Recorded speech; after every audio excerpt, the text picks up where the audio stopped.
السلام علیکم ورحمۃ اللہ وبرکاتہ۔ بسم اللہ والصلاة والسلام علی رسول اللہ۔ محترم اور معزز ناظرین،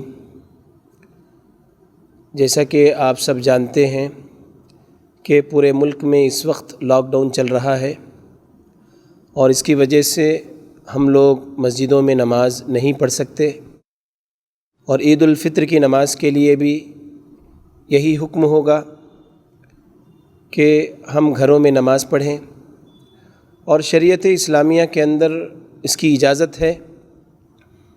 امام بیہقی نے اپنی کتاب سنن الکبریٰ میں حضرت انس بن مالک رضی اللہ عنہ کا ایک عمل ذکر کیا ہے کہ حضرت انس بن مالک رضی اللہ عنہ کی عید کی نماز اگر کسی وجہ سے چھوٹ جاتی تو حضرت انس بن مالک رضی اللہ عنہ اپنے گھر والوں کو جمع کرتے اور باقاعدہ عید کی نماز اپنے گھر میں پڑھاتے تھے۔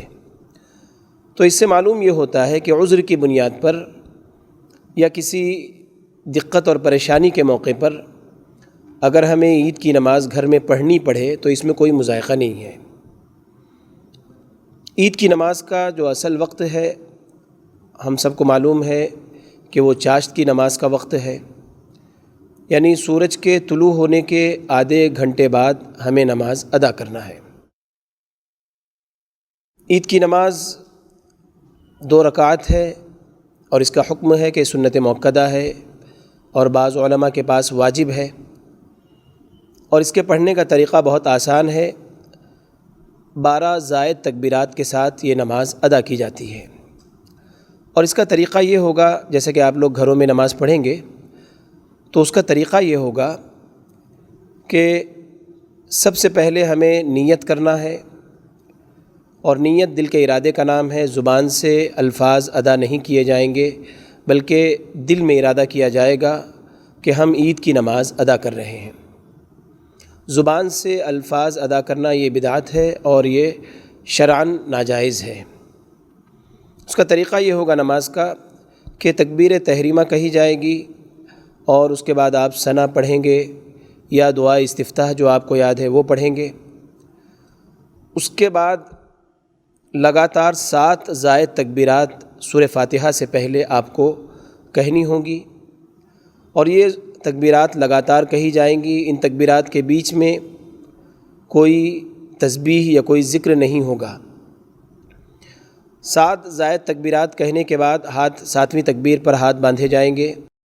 اس کے بعد سورہ فاتحہ پڑھی جائے گی، اور پھر سورہ اعلیٰ کی تلاوت کی جائے گی، اور رکوع اور سجدے کے بعد اطمینان سے 1 رکعت مکمل کی جائے گی۔ جب ہم دوسری رکعت کے لیے کھڑے ہوں گے تو ہمیں 5 زائد تکبیرات کہنی ہوں گی جو سورہ فاتحہ سے پہلے ہمیں کہنی ہے، لگاتار کہنی ہوں گی، اور اس کے بیچ میں کوئی ذکر نہیں ہوگا تکبیرات کے بیچ میں، اور کوئی تسبیح نہیں کی جائے گی۔ لگاتار زائد تکبیرات کہی جائیں گی، اور 5ویں تکبیر پر ہاتھ باندھے جائیں گے، سورہ فاتحہ پڑھی جائے گی، اور پھر سورہ غاشیہ کی تلاوت کی جائے گی، اور پھر رکوع اور سجدے کے ذریعے 2 رکعت نماز مکمل کی جائے گی۔ تو اس طرح عید الفطر کی نماز ادا کی جائے گی۔ اور ایک بات یاد رکھیں کہ عید الفطر کی نماز جہری نماز ہے، یعنی زور سے قرأت اس میں کی جاتی ہے، چاہے آپ اکیلے پڑھیں اور چاہے امامت کروائیں، باجماعت پڑھیں یا اکیلے پڑھیں، جہری نماز ہے یہ۔ اور ایک بات یہاں پر یہ بھی میں آپ کے سامنے بیان کرتا چلوں کہ سورہ اعلیٰ اور سورہ غاشیہ کی تلاوت یہ اللہ کے رسول صلی اللہ علیہ وسلم کا مسنون عمل ہے، لیکن اگر کسی کو یہ صورتیں یاد نہ ہوں تو وہ قرآن مجید کی کوئی بھی صورتیں پڑھ سکتا ہے اور اس کی نماز انشاءاللہ صحیح ہوگی۔ اور ایک بات یہ بھی بیان کرتا چلوں کہ گھروں میں نماز ادا کرنے کی صورت میں خطبہ جمعہ سے، یعنی خطبہ جو دیا جاتا ہے اس سے بالکل پرہیز کریں۔ خطبہ جو ہے گھروں میں نہیں دیا جائے گا، اور امامت کا حق مردوں کا ہے، عورتیں اس کی کوشش نہ کریں کہ وہ امامت کریں، کیونکہ عورتوں کو اس بات کی اجازت نہیں ہے۔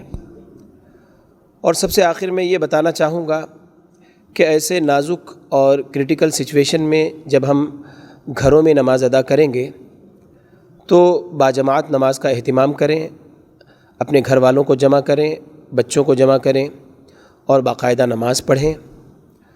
اور جامع مسجد اڑپی میں انشاءاللہ جو عید کا پیغام ہے، جو عید کا خطبہ ہے، وہ 8:30 بجے ٹیلی کاسٹ کیا جائے گا۔ آپ اسے دیکھ سکتے ہیں اور سن سکتے ہیں۔